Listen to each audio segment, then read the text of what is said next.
What's up, Wrangler Nation? Welcome back to another episode of Wranglers Weekly. I'm Guy Chiarenza here with Ryan Anderson, the Wranglers head coach. Ryan, how are you? I'm doing great, Guy. Thanks for having me. Thanks for coming on. So last week against Lone Star, we talked about it being a familiar setting for you. What did you think of last weekend? Obviously, we didn't get the results we wanted in dropping both of our games there, but there was some positives that came out of the weekend. I thought our power play took a step on Saturday after struggling a little bit on Friday, so we cleaned up our penalty kill. We cleaned up some of our details. I also thought our power play created a lot of chances. We went through the video today, and we had something like 20 chances that the power play created. Unfortunately, we were only able to get one goal. But we definitely needed to clean up our 5-on-5 play and our defensive zone coverage, and that's been a focus point of the week. What did you think about your team's start to both of those games against Lone Star? Obviously, you don't want to give up the first goal of the game, but there was never a point in those two games where you guys had the lead. Yeah. What do you think you guys can do to improve on that next weekend against Odessa? Obviously, there's a learning experience for our players in learning how to get off the bus and play on a Friday. And I thought we struggled for the first 10, 15 minutes of that first period, and then we got to our game, and it was a really good game going into the third period. I thought our second period was good, and our third period was just okay, but I still think when we had the goalie pulled there, we had a chance to tie it up. But on Saturday, it was just unacceptable the way we started. We did a good video session and got through and made some adjustments, but we just weren't ready to play at the level we needed to be ready to play at. They're at home, their fans are giving them a lot of energy, but we got to find a way to meet and exceed what they're doing and kind of weather that storm for the first 10 minutes and be able to give ourselves a chance to get to our game and how we wanted to play, and we just didn't do a good enough job of that. Okay, so you talked about the special teams. We move on to Odessa this weekend. This is a team that has the lowest amount of penalty minutes throughout the entire division, and they're towards the bottom of the league in that category. You're likely not going to get many power play opportunities against this Odessa team. How are you going to make sure that your team is able to capitalize on the chances that you're given and also, on the same time, stay out of the penalty box? Well, we have zero control over really what penalties are getting called by the officials. So we just have to make sure that when we do get our power plays that we're ready to capitalize, and we have a good understanding of how they want to kill. We've been going through the video. We have a good game plan that we're going to put in place to put our players in positions to succeed. But when you get those chances, you might only get one or two, and you're going to have to make them count. And so what would you say are the keys to victory against Odessa this weekend? You really got to manage the puck. They're very good in transition. Scotty does a great job in teaching his teams how to attack off the rush and be very creative and get 3-4 guys up in the rush that you're going to have to defend. So our tracking is going to be critical. How we manage pucks at the blue line is going to be critical. And then we just got to make sure that we're making them go 200 the entire time. So we've worked on our tracking this weekend. We've worked on our line rush against sort-outs. So I think we're going to be prepared, but they're very, very good. Their players are going to be able to see when that change of possession is happening, and they go on the offense quick. So the biggest thing we can do against them is making sure we keep the puck as far away from our net as possible. And so you look at a team like Lone Star last weekend and Odessa this weekend. Both of those teams seem to be getting depth scoring throughout their whole lineup. You look at the way your team has performed through the first 8 games of the season. It's a small sample size, but how do you feel about your team's depth scoring throughout this point in the season? I think we have depth. The guys just haven't been able to capitalize on their chances yet, and we have made some adjustments to our lines to try to even things out as much as we can. But the players that haven't, gotten off to a hot start, they're playing hard, but we do need more out of them. And I think they're starting to squeeze their sticks a little bit. So we've had some meetings this week just to tell guys to reset, take a breath, and get back to being who they are, because they're here for a reason. They all do a lot of things well, and we just got to get back to worrying about taking care of those details and going and sticking to the process. Like, if you start cheating when you're in a slump, the slump just gets worse. You just got to get back to working and doing the little things right. And so, being a little bit more of a defensive-minded coach, would you say that you're a bit of a defensive-minded coach? No, I want to score a lot. You want to score a lot? So, would you like to see your defensemen take more chances, take more shots from the blue line, maybe pinch down along the boards a little bit more?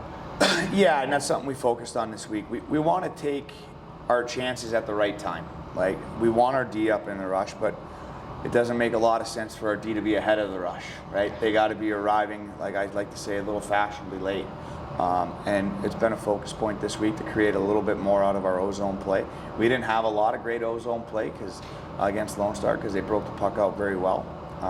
But we've made some adjustments to our forecheck that we've worked on to hopefully turn a few more pucks over and have guys above it so we can attack down a little bit more.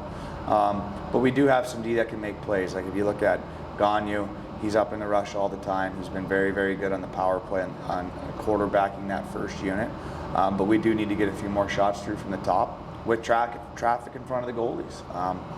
This league has very, very good goalies, especially this division. So if you're not taking the goalies' eyes away on those shots from the top, they're a less than 1% chance of going in. So we need to make sure we're getting to those dirty areas. We got to score a few more dirty this weekend. And then, just keep encouraging our D to join the rush. We don't want our D to be afraid to get up, but they got to get up at the right time. Awesome. And so just kind of turning towards you as a coach, you a little superstitious in the way that you approach a game? Like, take me through that, because assistant coach Connor Yanni, I asked him that question before, and he was like, "Oh, you could do like a whole 30-minute segment on that." Tell me a little bit about that. I got my quirks and my ticks. Like I have a few ties that I think are lucky and special that are in heavy rotation. So if like I win with a tie, it's probably going to be the same tie that's on the next night, and it's going to stay on until we lose.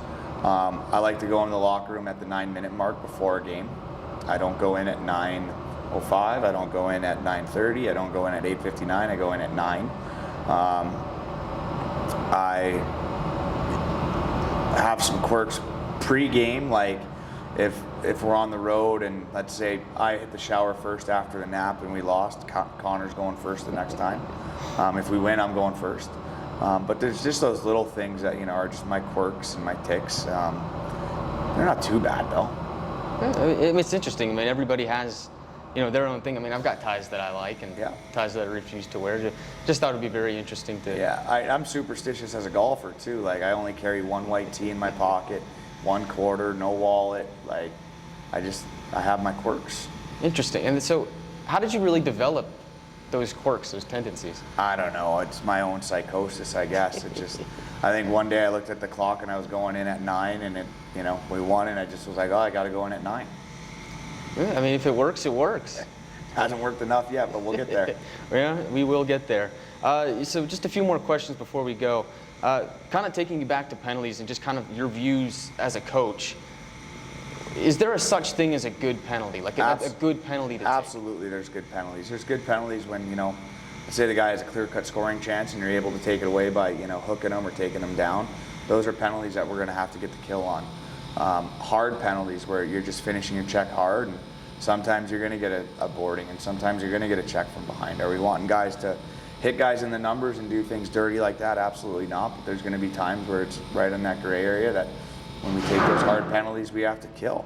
But then there's bad penalties too, and it happened twice to us this past weekend in Lone Star where we had a power play nullified because our guy went into the scrum and hit a guy in the head and took a penalty and made it go 4-on-4. So those are the penalties we got to eliminate from our game. I'm also not a big fan of any of the stick fouls unless they really are needed to take away a scoring chance, like trips and hooks. Like those are just lazy to me. Those are not using your feet to defend or get back up the ice.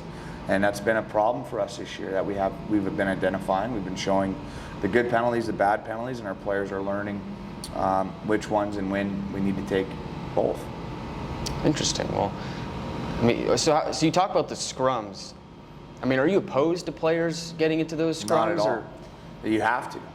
Like at the end of the day, intimidation is still a part of our game, and you don't want teams taking advantage of you. So if there's a scrum happening and you skate away from it, it's 5-on-4, and that's not how we want to be. We want to be team tough, but you got to go in there smart.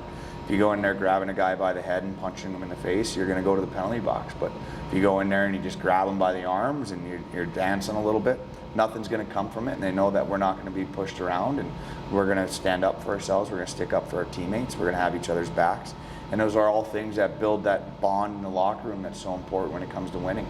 It seems like those scrums, that physical play, that's like the foundation of South Division hockey. Absolutely. Like there's a punk test that you have to pass in this division to win, and if you're a team that's going to shy away from that, you're really going to struggle. And we have a bunch of guys on this team that are big, heavy, strong players that fits their style. And this team was recruited in such a way that we were going to be able to play that style and not be pushed around by teams. Can we do a better job of it? Absolutely, and we're working on it. But we don't want to be a dirty team, but we want to be a hard, heavy team that is going to make you play a respectable game, and you're not going to take advantage of our players, and we're going to stand up for each other. Awesome, Ryan. Thank you for your time. You're welcome, guy. We did a can little better on the handshake this time. You got it this time. So you can catch the Wranglers this weekend at home at the Budweiser Bullpen. They'll be taking on the Odessa Jackalopes on October 13th and October 14th. And October 14th is Barbie night. You guys will be wearing pink. So a lot of fun stuff in store. So you can catch them on NHL TV if you don't come here in Arena, or you can listen on our YouTube audio feed. And make sure you stay up to date with all the things that the Wranglers are doing on their Facebook, Instagram, and YouTube channels. And you can also follow us on Twitter or X, or whatever people are calling it these days. I'm Guy Chiarenza saying so long. See you next week.